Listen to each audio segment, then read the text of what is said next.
Je vous remercie. Donc aujourd'hui, la rencontre avait pour objet de faire la situation d'étape du programme, donc présenter en termes d'évolution ce qu'on a eu à faire depuis le démarrage de ce programme jusqu'à maintenant, mais également souligner les défis et perspectives à mettre en œuvre pour une accélération de la mise en œuvre du programme.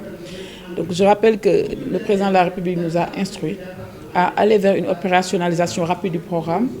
Et pour faire cette opérationnalisation, il fallait d'abord faire l'état des lieux, relever les défis et les perspectives pour pouvoir proposer aux Sénégalais un mécanisme innovant de microfinance islamique au Sénégal. Les défis dans le cadre de ce programme, c'était tout d'abord de voir, parce que je vous rappelle que le programme a été négocié avec la BID depuis 2017. Et en 2019, il y a eu une révision du programme. Et l'évolution récente de la situation économique du pays a montré que dans beaucoup d'aspects qui intègrent le cadre de convention entre le Sénégal et la BID, beaucoup d'aspects sont à revoir, c'est-à-dire à renégocier. Il y a beaucoup de choses qui ont évolué. En termes d'inclusion financière, par exemple, l'objectif de 3% qui a été fixé, nous le trouvons assez faible, compte tenu de l'évolution de l'installation de la finance et de la microfinance au Sénégal. Et en termes d'autres aspects également, beaucoup de choses sont à revoir et à renégocier. C'est pourquoi il était important pour nous de faire la situation, relever les défis et perspectives et proposer un nouveau élan pour le programme. La première contrainte liée au décaissement, c'était l'inexistence d'un cadre réglementaire adéquat. Alors, nous avons tous constaté que la Banque centrale a autorisé aujourd'hui l'ouverture d'une fenêtre islamique dans la microfinance au Sénégal avec l'élargissement de la loi portant réglementation du secteur financier. Mais, je dis bien mais, cette ouverture n'est pas encore finalisée parce qu'il y a beaucoup de choses qui ne sont pas aujourd'hui disponibles. On fait référence au cadre comptable qui n'est pas également disponible, le cadre prudentiel qui détermine les ratios prudentiels dans le cadre de la surveillance n'est pas aujourd'hui disponible. Donc beaucoup de choses restent à voir pour avoir un cadre réglementaire adéquat et pouvant faire la microfinance islamique une réalité au Sénégal. Ça, c'est un des aspects, une des contraintes qu'on a relevées dans le cadre de la mise en œuvre de ce programme. Alors, c'était juste un préalable, disons, de la Banque islamique de développement qui pensait que pour avoir un système financier, pour avoir un secteur financier, un secteur microfinancier islamique au Sénégal, il y avait un besoin d'être accompagné par un cabinet d'assistance. Nous nous sommes rendus compte que même les termes du contrat avec le cabinet d'assistance sont aujourd'hui obsolètes. Parce que pour beaucoup de cas, nous avons déjà évolué, nous sommes déjà évolués. On a relevé dans le cadre de notre relation avec le cabinet que beaucoup de choses peuvent être faites sans même avoir un accompagnement du cabinet. Il s'agit essentiellement de la détermination de la capacité d'absorption des SFD.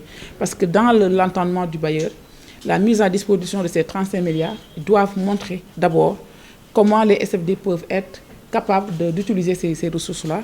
On doit également montrer quels sont les projets structurants pouvant impacter la situation économique du pays qui seront financés dans le cadre de cette ligne. Donc tout ça, c'était des travaux qui étaient attendus du cabinet. Nous nous sommes rendus compte que ce n'était pas nécessaire d'avoir un cabinet de l'assistance dans ce domaine. Donc en un temps record, nous avons établi la capacité d'absorption des SFD. Nous avons montré également des projets qui, en 2 mois, nous avons reçu plus de 2500 projets capables d'être financés dans le cadre de cette ligne de refinancement. Donc tout ça, c'est des aspects contraignants qui rentraient dans le cadre de la mise en œuvre du programme et lesquels on a essayé de trouver des solutions pour contourner. Donc aujourd'hui, la finance islamique propose aux Sénégalais un mécanisme qui est assez différent, carrément différent de la finance conventionnelle, à savoir une finance avec 0 taux d'intérêt. Alors, quand on dit finance islamique, on fait référence à l'islam. Et la référence à l'islam fait que les conditions chariatiques, la norme chariatique, elle est de mise dans ce qu'on propose aux Sénégalais. Donc, c'est une finance qui est approchée islam, qui propose un financement normé, qui fait de sorte que le bénéficiaire peut financer son activité sans pouvoir payer des taux d'intérêt. Parce qu'en islam, le taux d'intérêt, comme on dit, c'est haram. On ne peut pas le mettre dans une finance islamique. Donc aujourd'hui, nous avons une plateforme qui a déjà reçu 2500 projets, donc 2500 bénéficiaires. c'est des projets dans tous les domaines, que ce soit dans le domaine agricole, dans le domaine agriculture, pêche, élevage.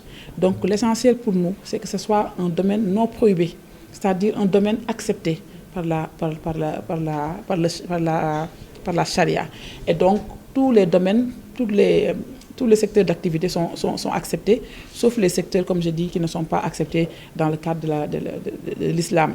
Donc nous avons reçu 2500 projets qui sont en étude, et ces 2500 projets pour un encours de 25 milliards à peu près, déjà enregistrés aux promises, nous les structurons, parce que, encore une fois, je rappelle que dans le cadre de la finance islamique, on met en avant l'approche chaîne de valeur.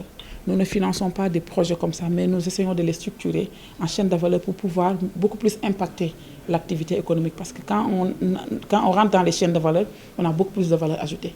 Donc c'est pourquoi le programme, le promise, s'articule autour des chaînes de valeur.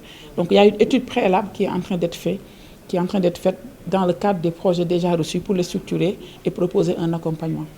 Parfait. Merci beaucoup d'être venu.